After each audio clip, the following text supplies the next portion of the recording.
Sitaram sensitive person అవ్వడం వల్లే ఆత్మహత్య చేసుకున్నాడు. ఈ విషయాన్ని హ్యాండిల్ చేయలేకపోయాడని చెప్తున్నారు మీరు. ఎస్. మరి రేణుకాకి సైకలాజికల్ డిసార్డర్ కూడా ఉందేమో. ఉండవచ్చు హ్మ్. అనేది నా అభిప్రాయం.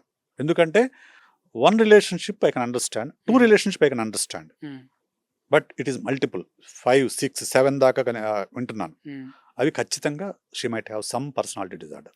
అలా ఉంటేనే, అలా మగాళ్ళతో మాట్లాడితేనే, అలా వాళ్ళతో టైమ్ స్పెండ్ చేస్తేనే, ఫోన్‌లో మాట్లాడితేనే, వీడియో కాల్ చేస్తేనే ఒక తెలియని సంతోషం వెతుక్కుందా ఆమె ఆ విధంగా? ఎస్.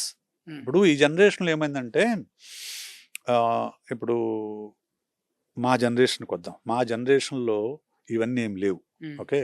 ఫోన్స్, ఫోన్స్ కూడా లేవు. Technology. Phone only land phone ఉండేది. అప్పుడు సెల్ హ్మ్. ఫోన్ లేవు కదా. హ్మ్. మేము టీన్స్లో ఉన్నప్పుడు సెల్ ఫోన్ లేదు.